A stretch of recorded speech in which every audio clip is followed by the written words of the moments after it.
সুপ্রিয় দর্শক নমস্কার। উত্তম রিয়াকশনের আরেকটি রিয়াকশন ভিডিওতে আপনাদের সবাইকে স্বাগতম। আমি উত্তম আছি আপনাদের সাথে।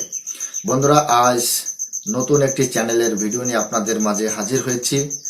আর চ্যানেলের নাম হচ্ছে দ্য ইন্ডিপেন্ডেন্ট বাংলা। ভিডিওর টাইটেল হচ্ছে চরমে সংঘাত, পাকিস্তানের দালালি করবেন না। জয়শঙ্করের হুঁশিয়ারিতে ঘুম উড়ল ইউরোপের, অ্যাকশনের পথে ভারত। বন্ধুরা, আমরা জানি বর্তমান সময় ইন্ডিয়া আর পাকিস্তানের মধ্যে একটা টেনশন চলছে। 22 এপ্রিলে আমাদের যে কাশ্মীর পেহেলগাঁও, সেখানে 27 জন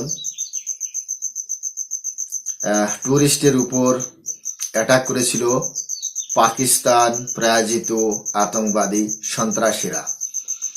তাতে সমগ্র দেশ এখন পাকিস্তানের উপর যাতে অ্যাটাক হয়, পাকিস্তানের সাথে যাতে যুদ্ধ হয়, সেই মনোভাব নিয়ে চলছে।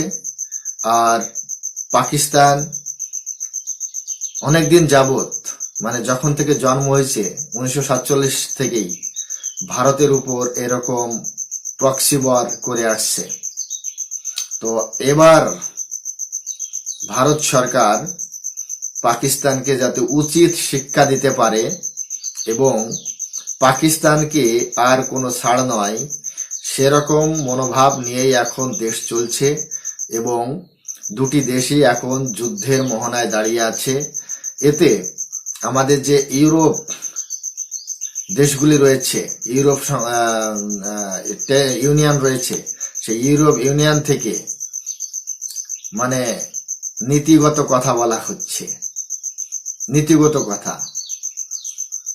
আমাদের যা বিদেশমন্ত্রী কি বলেছেন তার উপর প্রেক্ষিপাতে এই দ্য ইন্ডিপেন্ডেন্ট বাংলা নিউজ চ্যানেলটি নিউজ করেছেন। সেই ভিডিওতে আজ আমি রিয়াকশন দেব। বন্ধুরা, বর্তমান সময় ভীষণ একটা সিচুয়েশনের মধ্যে যাচ্ছে, খুব যুদ্ধ রব চলছে বর্তমান সময়। ভিডিওটি দেখা মাত্রই শেয়ার করবেন। আমার চ্যানেলে যদি নতুন হয়ে থাকেন তাহলে চ্যানেলটি সাবস্ক্রাইব করে বেল আইকন অন করে অল করে রাখবেন পরবর্তী ভিডিওর নোটিফিকেশন পাওয়ার জন্য। অলরেডি যেসব বন্ধুরা চ্যানেলটি সাবস্ক্রাইব করে আমার পাশে রয়েছেন তাদের প্রতি রইল অসংখ্য ধন্যবাদ।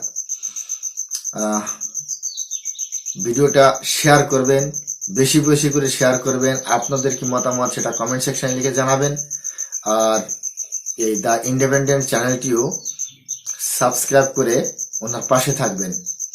তাহলে চলুন বন্ধুরা, সময় নষ্ট না করে প্রথমে ভিডিওটা দেখি। ভিডিও শেষে অবভিয়াসলি আমার রিয়াকশন থাকবে।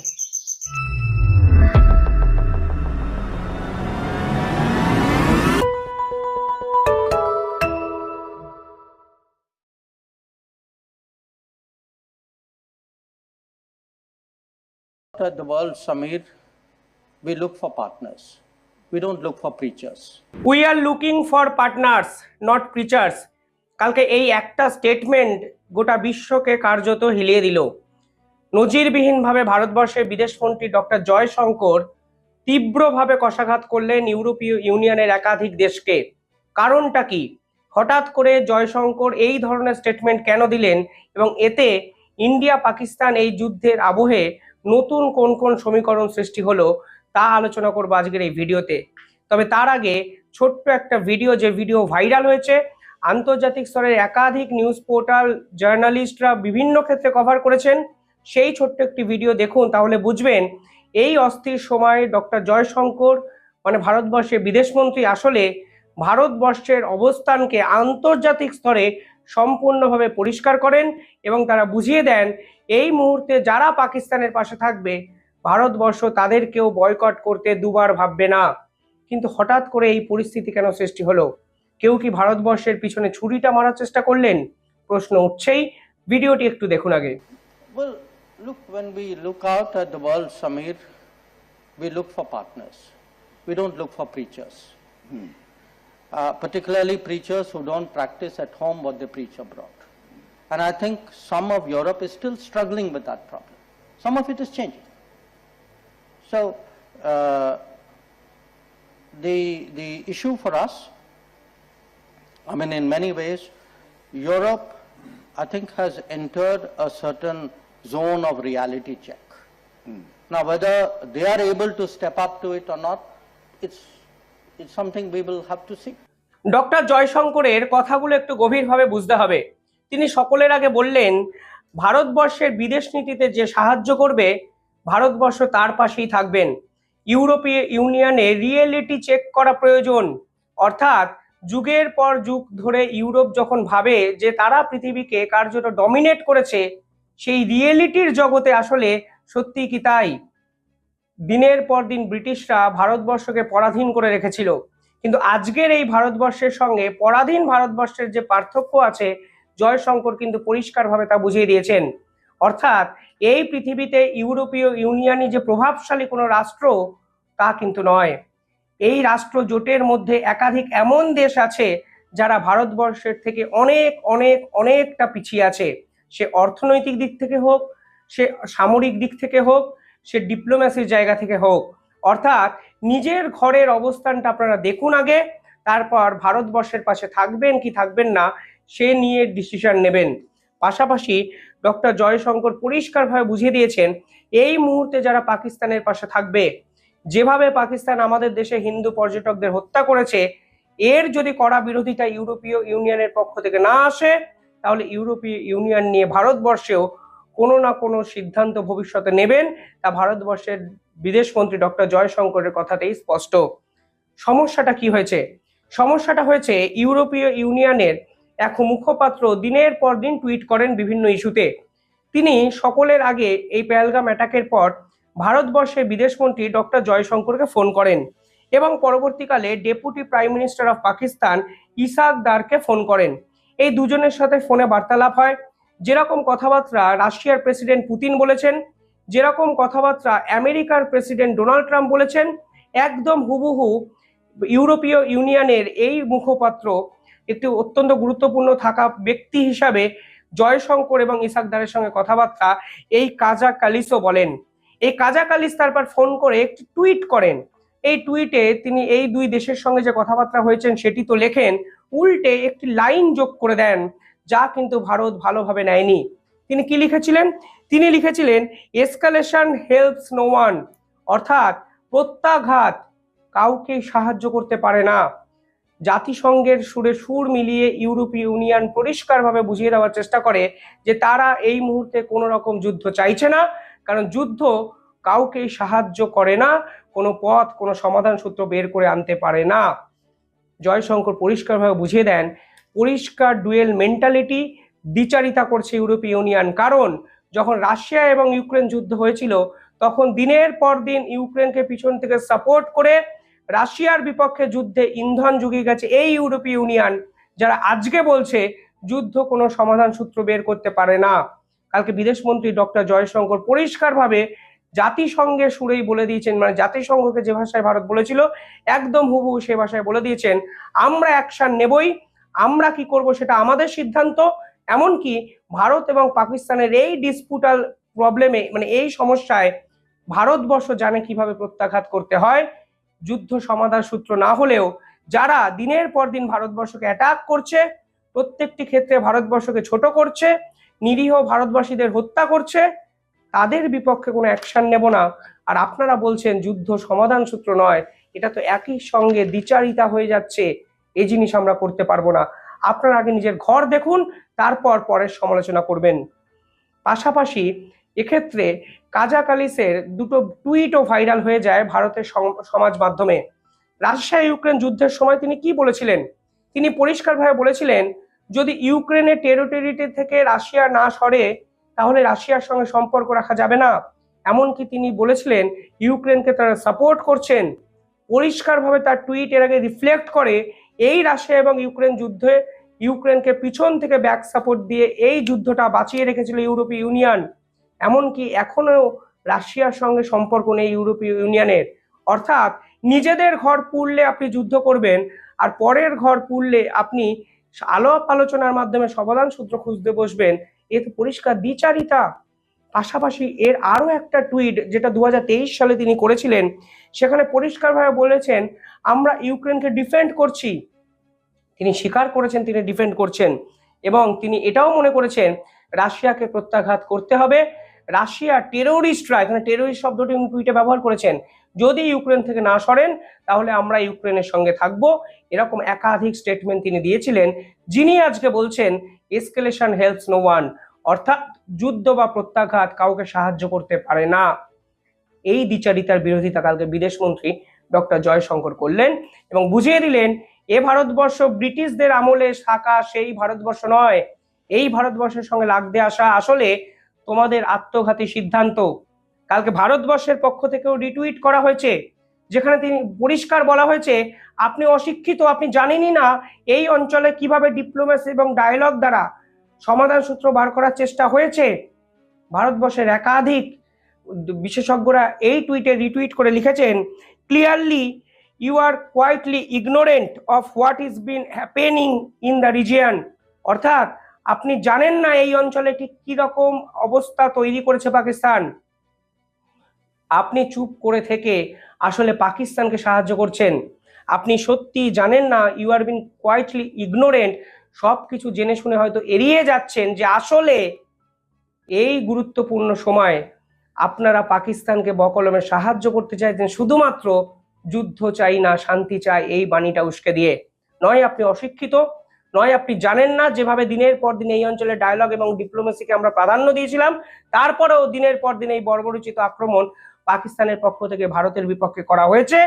নয় প্রতিবাদ করুন, নয় চুপ থাকুন, এই রকম মুখ খুলে দ্বিচারিতা করে গোটা বিশ্বের সামনে হাস্যরসে পরিণত করবেন না আপনারা নিজেদেরকে। কালকে ভারতবর্ষের পক্ষ থেকেও একাধিক জায়গায় এই স্টেটমেন্ট দেওয়া হয়েছে। পাশাপাশি এই মুহূর্তে দু নৌকায় পা দিয়ে চলার প্রবণতা কিছু দেশের কিন্তু দেখা গেছে, পাকিস্তানকে এরা ঘুরিয়ে সাপোর্ট করতে চাইছে। ইউ হ্যাড নো নলেজ যে এই এখানে কি হচ্ছে, তা ভারতের পক্ষ থেকে বলা হয়েছে।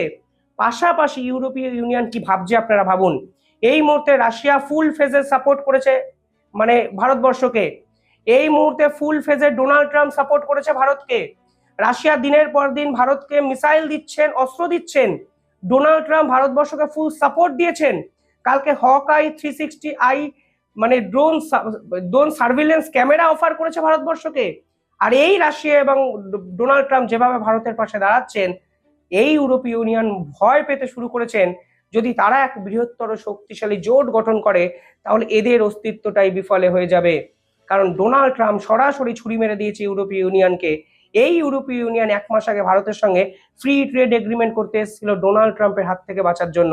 আজ ডোনাল্ড ট্রাম্প যখন ভারতের অন্যতম বন্ধু হয়ে গেছে, রাশিয়া যখন দিনের পর দিন ভারতকে সাহায্য করছে, ঠিক তখনই এরা পাকিস্তানের সঙ্গে সম্পর্ক ভালো রেখে নতুন একটা জোট তৈরি করতে চাইছে। কারণ পাকিস্তান কিন্তু এদের সেকেন্ড লার্জেস্ট ইম্পোর্টার, অর্থাৎ পাকিস্তানেরও পাশে থাকবো, ভারতেরও পাশে থাকবো, কেউ যুদ্ধ করবে না, সবাই আমার বন্ধু, সবাই সবার মতো থাকুক, আমরা শুধু আমাদের লাভটাকে গুছিয়ে নিই।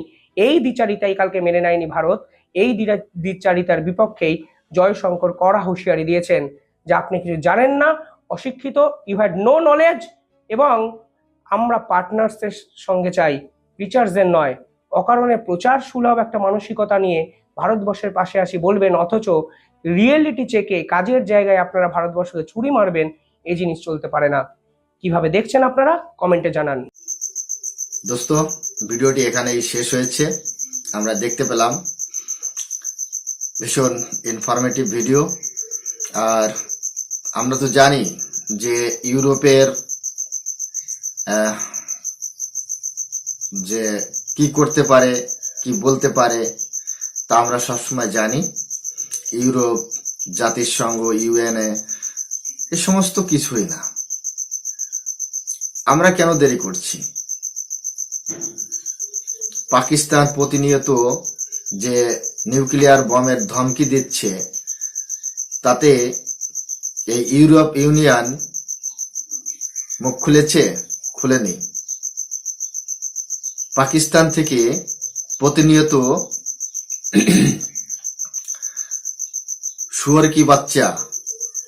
শুয়োরের বাচ্চারা ধমকি দিচ্ছে নিউক্লিয়ার বমের, এরকম পাগলের হাতে নিউক্লিয়ার বম রয়েছে, তাতে ইউরোপ ইউনিয়ন কি করছে? কোনো প্রতিবাদ করেছে? করেনি। আমরা নিউক্লিয়ার পাওয়ার হতে হয়েও আজ পর্যন্ত আমাদের ভারতবর্ষ থেকে কোনো একটা পলিটিশিয়ান, কোনো একটা জনগণ, কোনো একটা মানুষ আজ পর্যন্ত নিউক্লিয়ার বমের ধমকি কোনো দেশকে দেয়নি। আর এই পাগল দেশ, এই শুয়োরের বাচ্চারা প্রতিনিয়ত ভারতকে নিউক্লিয়ার বমের ধমকি দিয়ে যাচ্ছে।